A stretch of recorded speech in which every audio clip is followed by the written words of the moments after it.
I begin by telling the story of a man who walked through a valley of shadows and could not find a way back to joy. This sacred text was born at a time when everything seemed to be falling apart. David spoke of a defeat so intense that he no longer believed in his own voice. The same man who had donned armor, wielded a sword, and ruled victoriously, felt broken. An invisible trap called pride had appeared in his confidence. He recalls a time of prosperity, trusting in his own power to keep from falling.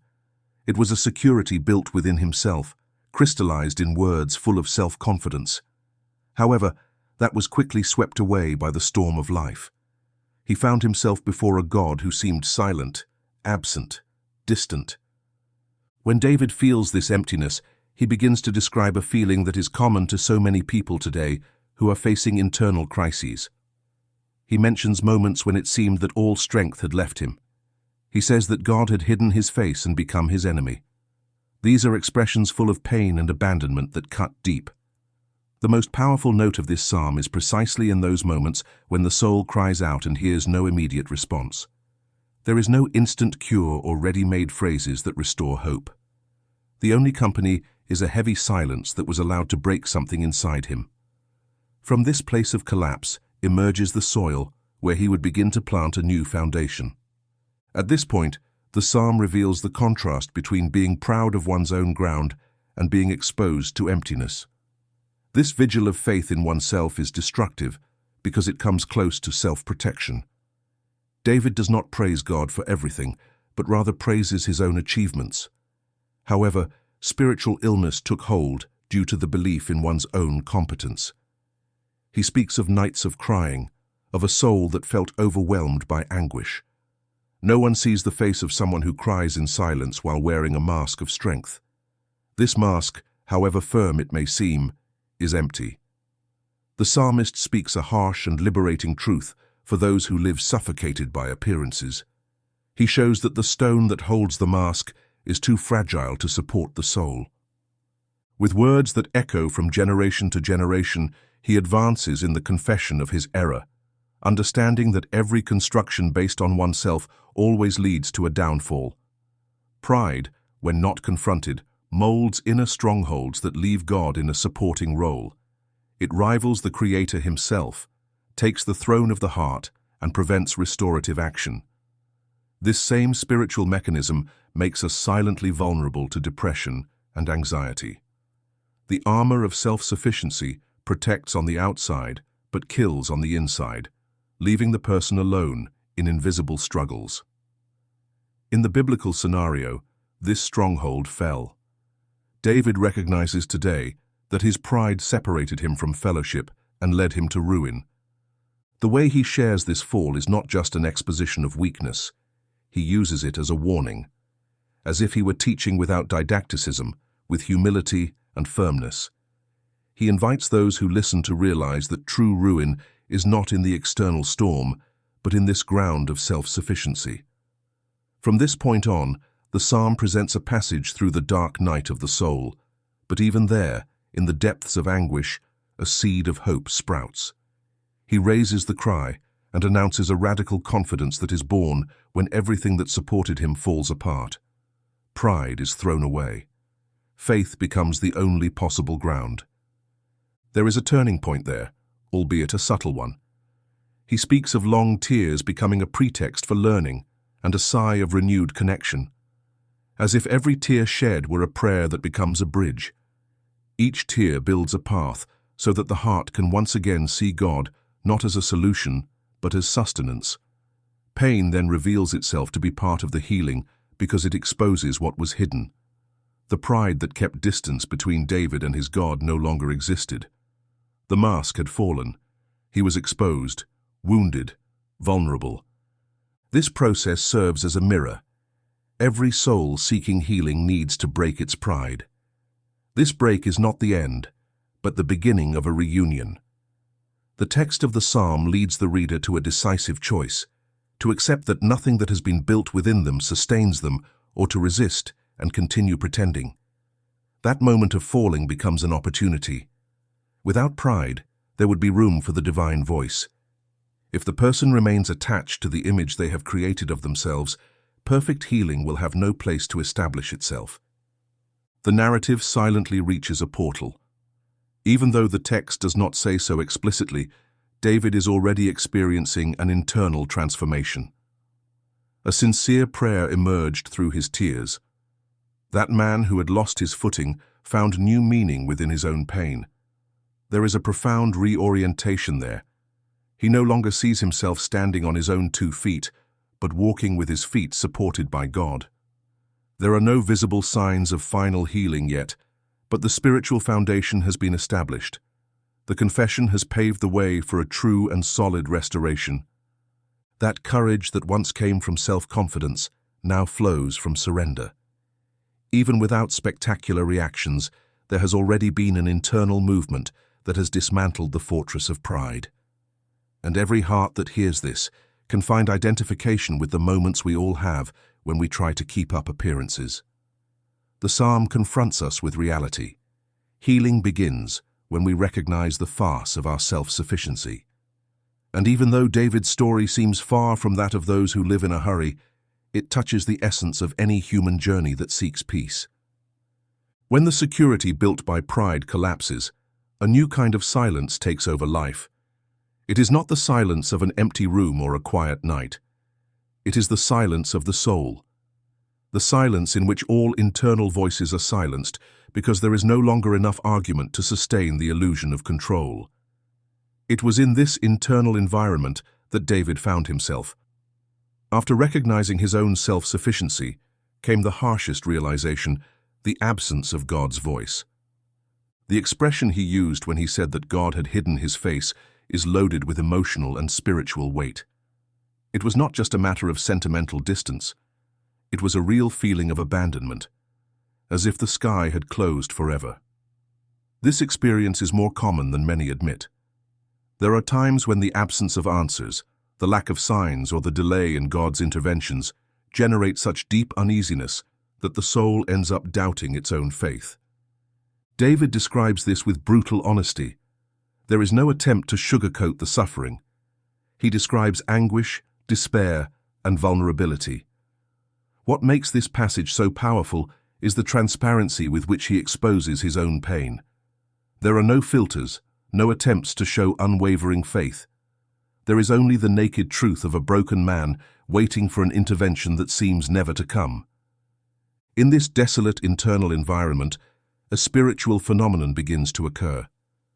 When the ground slips away from under our feet and pride is unmasked, the human heart finds itself forced to look up. Not by choice, but by necessity. The lack of emotional resources leads the soul to a point of involuntary surrender. It is in this place that the most sincere prayers are born. They are not sophisticated prayers, full of carefully chosen words. They are muffled cries, sighs filled with pain, questions that echo in the void. David gives voice to this cry. He questions, pleads, and presents emotional arguments in an attempt to provoke a response. He says that if he dies, he will not be able to praise God. This attempt at spiritual negotiation is not the result of manipulation, but of legitimate desperation. There is a visceral desire to be heard, to be assured that God is still present somewhere, even if hidden. As the psalm progresses, we realize that David's suffering is not just physical or circumstantial. It is a crisis of spiritual identity. His pain arises from the feeling of no longer knowing who he is before God. Before, he was the victorious king, the strong man, the chosen one who triumphed in battle. Now, he is just a wounded human being, without answers, facing his own emptiness. This deconstruction of identity is a necessary step for true healing to occur. This process reveals an important spiritual dynamic. Often, emotional and spiritual healing only begins when the old identity built on fragile foundations is destroyed. We need to dismantle the image we created of ourselves so that God can rebuild it based on the truth. This process is painful because it forces us to let go of labels, masks, and certainties that we have carried for years. God's silence, as distressing as it may seem, is part of this process.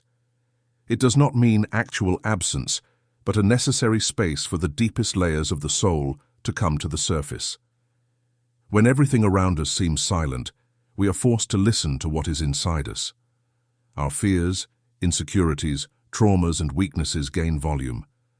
What was previously hidden under layers of productivity, achievements, and praise now reveals itself in all its intensity. David went through this dark tunnel. In his prayer, he mixed supplication with argument. He tried to explain to God why he should be spared. He used the logic that a dead person can no longer worship. This attempt to convince the Creator reveals the emotional state of someone who is desperately seeking connection. There is an important detail here. Even in the midst of pain, David continued to speak to God. He did not withdraw into a silence of revolt. He transformed his anguish into prayer. This point is crucial for anyone seeking emotional healing. Pain needs to be verbalized. Difficult questions need to be asked. Prayer is not a place for rehearsed speeches. It is a space to expose the soul as it truly is. Many people turn away from God just when they need to draw closer. The fear of appearing weak or showing a lack of faith prevents them from doing what David did, praying with an open heart, even in desperation. By giving voice to his pain, David begins a process of restoration that is far from complete, but which is already beginning to change his inner environment. His sincerity dismantles emotional barriers. Prayer is no longer a religious ritual, but a cry for help. This kind of prayer, born of extreme vulnerability, has a special power. It breaks through layers of pride and opens the way for grace. During this period, David does not receive an immediate answer. There is no sudden miracle or supernatural manifestation. What there is the continuation of pain and uncertainty. However, something begins to change within him. The very act of turning to God already indicates a movement of faith. Even without realizing it, he takes a step towards healing by recognizing that there is only one place he can run to: the presence of God. This realization is transformative. The crisis of spiritual identity, emotional pain, and divine silence serve as an invitation to a deeper experience with the Creator. This invitation does not come wrapped in promises of immediate relief. It comes through pain. Suffering becomes the messenger that leads to God's audience chamber. The narrative continues, and each phrase of this psalm is a reflection of a heart in reconstruction. The fall of pride made room for vulnerability. God's silence forced sincere prayer. Now, a new movement begins to emerge. Still without answers, but with the certainty that the only way out is to remain in dialogue with the Creator, even if tears are still the predominant language. Throughout this emotional journey, David's soul begins to recognize dimensions of pain that previously seemed invisible. Each sentence he writes is like a mirror held up to the reader, revealing a process of internal purification that only pain can accomplish. There are no more attempts to show strength. What exists now is an honest surrender, stripped of any semblance of control. God's silence, which once seemed like a punishment, begins to reveal itself as a space where the deepest truths emerge. This is not an indifferent God, but a God who allows the human heart to see what was previously hidden by self-sufficiency. This kind of silence has its own pedagogy. It teaches what words cannot reach. David, in his cry, begins to bring to the surface questions that arise from his own vulnerability. Why would God hide his face? Why allow the soul to descend into such a dark valley? These are questions that echo to this day in the hearts of those who face long nights of emotional suffering. The absence of immediate answers does not mean the absence of God. On the contrary, it is in this space of doubt and anguish that faith takes on truer contours. As David's prayer continues, a subtle shift occurs. He moves from a tone of despair to an expression of hope, albeit timid. There is a tension between pain and the expectation of relief. This oscillation is typical of someone in the process of emotional healing. One moment, hope seems palpable. The next, despair returns. This emotional instability is not a sign of spiritual weakness. It is part of human nature in the face of suffering. The psalmist begins to understand that God's presence is not measured by momentary feelings. Even without feeling the divine embrace, he continues speaking, seeking and exposing his soul. This continuous movement of seeking is a sign that his faith, although shaken, still pulses. It is a faith that bleeds, but does not die. A faith that staggers, but does not give up. In this internal scenario of invisible battles, David's text offers a powerful lesson for today. How many people today live with forced smiles, hiding internal storms? How many put on masks of emotional stability while facing silent crises that no one sees? Psalm 30 is not just a record of ancient suffering. It is an emotional map that spans centuries and reaches the heart of those who read it, as an invitation to authenticity before God. David understands that true worship is born from this place of inner truth, not from moments of achievement, but from scenes of crisis. He discovers that the purest worship is that which springs from a broken heart. Every word he writes now carries the weight of lived reality. There are no theories, only experiences. It is in this context that words of transformation begin to emerge, not as a report of something that has already happened, but as an expectation that forms within him. The psalmist begins by declaring that weeping may endure for a night, but joy cometh in the morning. This phrase, so well known and repeated throughout generations, comes from a place of deep pain. It is not a motivational cliché. It is a hope built in the midst of the storm. The metaphor of night represents the period of greatest emotional darkness. That moment when it seems that all is lost. There is no visible horizon, no guarantee that the suffering will end. But David dares to affirm that morning will come. This declaration is an act of faith, an internal decision not to allow pain to have the final word. Every tear shed during that night has value. In the spiritual world, nothing is wasted. Tears are not ignored. They become seeds of a hope that, although dormant, is alive. What David is building with his words is a bridge between present pain and future healing. Not a theoretical healing, but a real transformation that begins within himself. This process reveals a deep spiritual dynamic. The night of crying is not a punishment, but a stage in the healing process. It exposes what needs to be addressed. It reveals the cracks in the soul that were previously hidden under layers of pride and self-sufficiency. Suffering, in this context, takes on a new meaning. It ceases to be just pain and becomes a tool for transformation. The hope that begins to emerge within David is not based on visible circumstances. There is no external change yet. The scenario remains the same.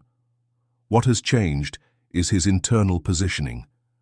Faith, previously confined to a spiritual comfort zone, now becomes active, even in the midst of pain.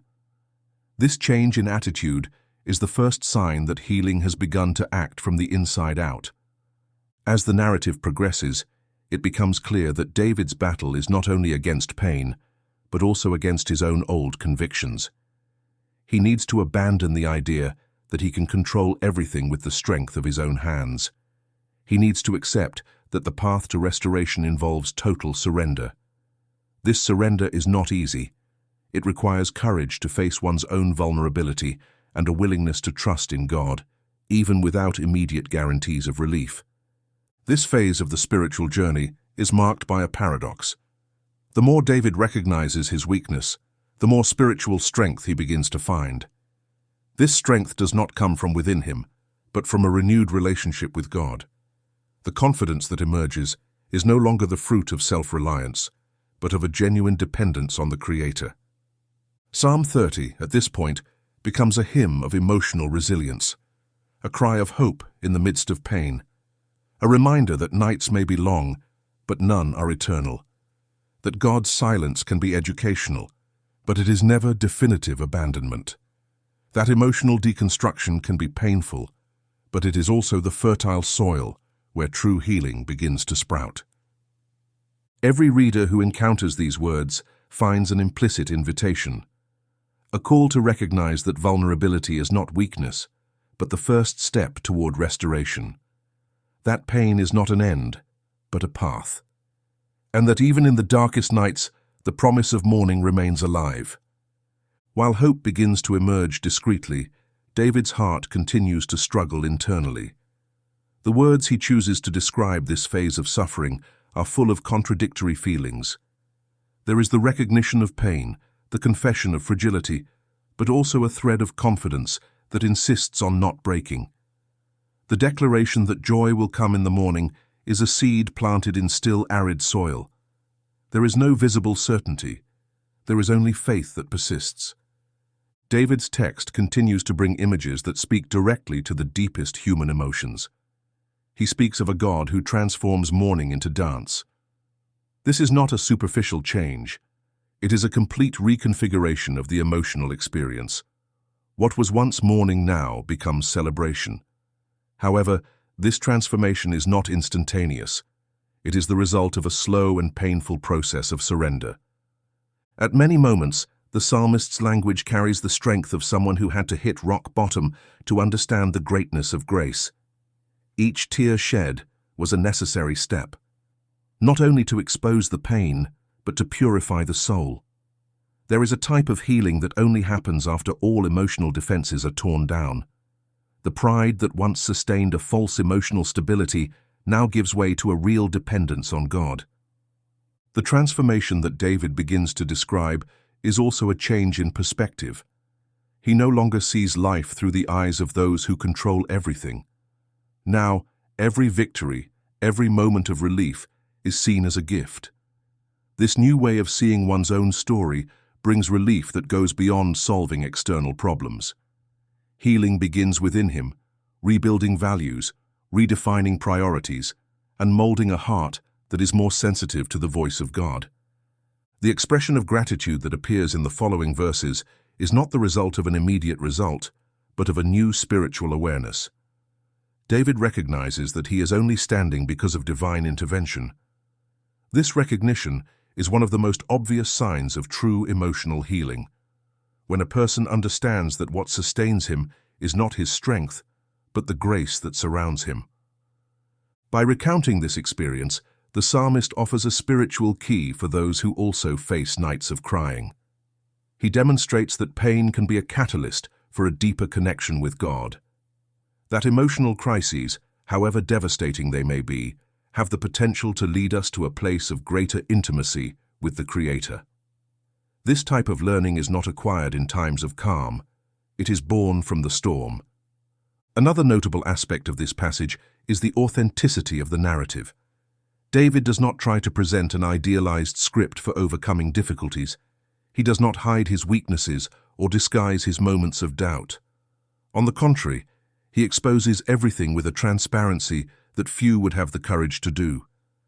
This honesty is an invitation for each person to also have the freedom to present their pain before God without masks. What is being described here is a healing process that involves all layers of human existence, from the emotional to the spiritual realm. It is not just the resolution of a specific problem, but an integral transformation.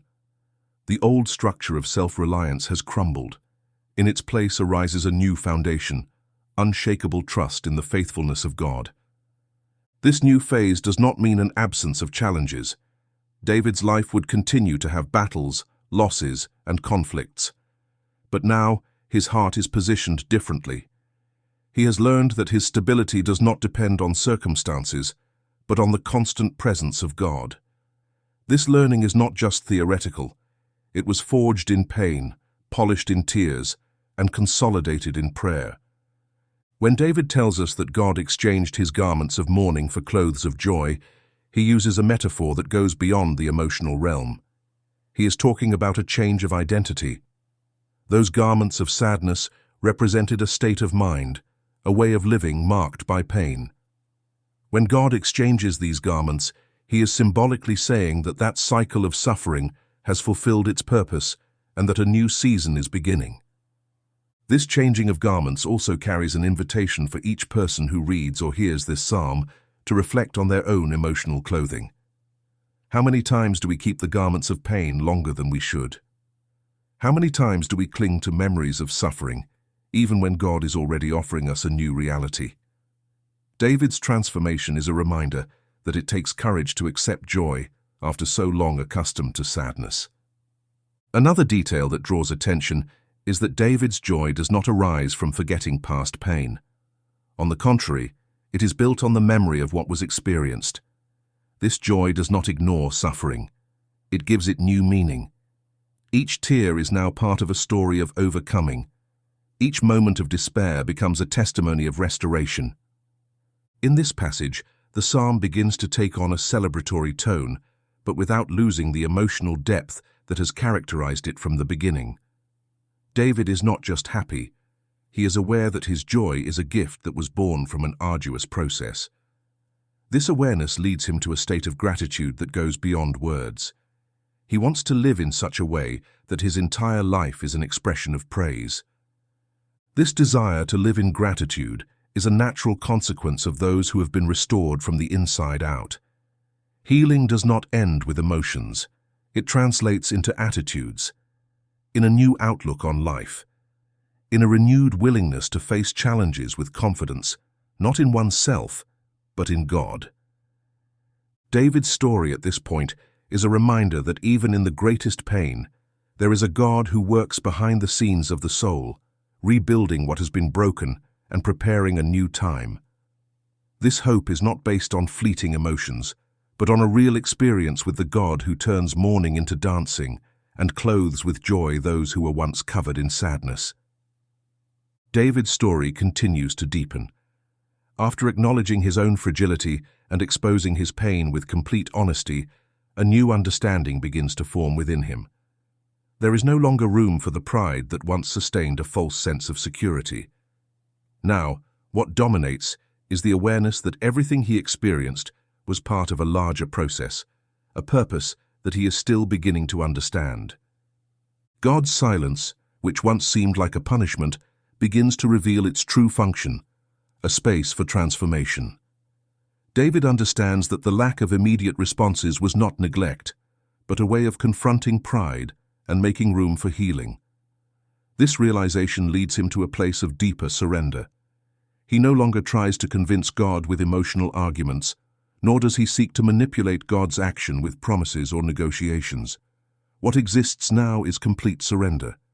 The emotional transition that occurs at this point in the psalm is subtle but powerful. David moves from a state of despair to a recognition that his dependence on God is total. The joy he begins to speak of is not the result of an external solution, but of an internal transformation. He understands that true healing begins when the heart surrenders and accepts that only God can restore what has been broken. This new perspective allows David to see his own story in a different light. Tears, previously seen only as expressions of pain, are now understood as part of the process of purification of the soul. Each night of suffering was an invitation to a more intimate encounter with God. The emotional healing that begins to blossom does not deny the past, but rather gives it new meaning. David understands that pain played a role in building the faith that now sustains him.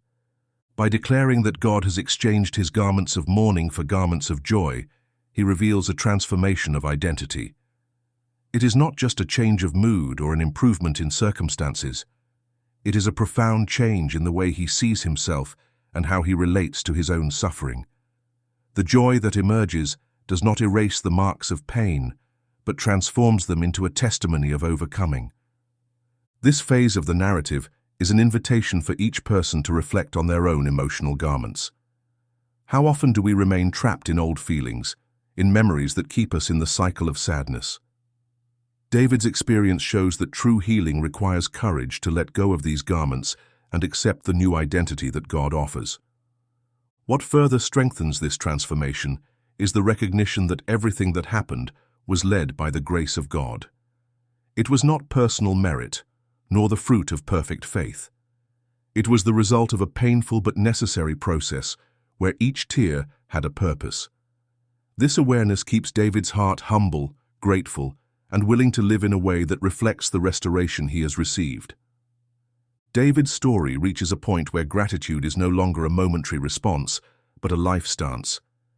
He understands that his story can inspire others who are still going through their own nights of crying. The pain that once seemed an unbearable burden now becomes a testimony of hope and transformation. Looking back, David recognizes that each moment of pain prepared him for this new moment. There are no more attempts to erase the memory of suffering. On the contrary, he understands that the marks left by this process are part of his story of redemption. The transformation he is now experiencing is a direct result of the journey of falling, silence, prayer, and surrender. The words he chooses to describe this phase are filled with a new kind of joy. Not a naive or superficial joy, but one that comes from the awareness that God was present at every stage, even when he seemed absent. The experience of almost losing everything, including his own hope, brought him a clarity that he would never have achieved in times of emotional stability. David recognizes that joy did not come as a sudden explosion, but as a process that was slowly forming. It was born while he was still surrounded by doubts, it blossomed while the tears were still flowing, and it was consolidated when he finally understood that his greatest security was not in himself, but in the faithfulness of God. David's decision to turn his mourning into dance is more than an expression of joy. It is a conscious response to what God has done within him. He chooses to live from this new identity, leaving behind the garments of sadness that have accompanied him for so long. This choice is an act of faith, a declaration that despite the scars, life continues with purpose and meaning. David's desire now is that his entire life be an expression of gratitude. He wants to give thanks not only in words, but in actions, with a heart willing to acknowledge God's goodness in every detail. This willingness reflects a healed heart and a renewed mind. The experience of suffering has taught him to see life with new eyes. The psalmist understands that his story can be a source of hope for those still stuck in nights of weeping. He does not minimize the pain of others, nor does he try to offer easy answers. What he offers is his own journey as a testimony that restoration is possible, even when all seems lost. This awareness makes every step he takes from now on a reflection of the grace he has received. The life that once seemed to be falling apart is now lived with renewed purpose. What was once just lamentation turns into a dance that celebrates not only joy, but the faithfulness of a God who has been present all along, even in silence. At this point in his journey, David understands something that few people have the courage to admit. True healing began at the very moment that everything inside him was broken. It was not immediate relief or quick resolution of problems that brought transformation. It was the slow and painful process of being emotionally and spiritually deconstructed, and then being rebuilt by the hands of God. Every tear, every night without answers, every feeling of abandonment had a purpose. God was not indifferent to suffering. He was working in deep areas of the soul, dismantling fragile structures and removing layers of pride that prevented an authentic relationship with the Creator. Divine silence was, in fact, a healing strategy, an invitation for David to stop fighting alone and surrender completely. The insight that emerges from this experience is clear. Before God can bring healing, he allows the wrong structure to be torn down.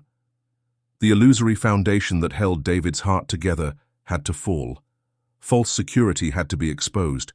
Pride, self-sufficiency, and even the public image of an invincible king had to be confronted for true restoration to take place. David did not just survive this process, he emerged from it transformed, more aware of grace, more humble in the face of life, and more dependent on God. His story reveals that healing does not happen on the sidelines of pain. It is born within it. The wound that seemed like an end became the starting point for a new phase of spiritual intimacy and renewed purpose. Psalm 30, often read as a text of quick comfort, now reveals itself as a manual for emotional reconstruction. It is not just about the joy that comes in the morning. It is about the entire process. The falling, the silence, the sincere prayer, the surrender, and finally, the transformation. For those who today carry within themselves accumulated pain, identity crises, nights of tears and seemingly unanswered prayers, David's example is a living reminder that God continues to work, even when everything seems silent. The process may be long, it may be hard, but it is never in vain. What David experienced was not an isolated story. It is a spiritual cycle that repeats itself in the lives of thousands of people to this day. The healing that transforms does not begin with relief. It begins with the breaking. And it is at this point that God makes the most beautiful reconstruction of all, that of a heart completely surrendered, free from pride, and ready to live with purpose and gratitude. If you enjoyed the content and want to support our work so that we can continue to bring you more in-depth research and analysis, please consider making a donation of any amount. This contribution directly helps in the growth of the channel and in the production of even richer materials. Thank you very much for your support.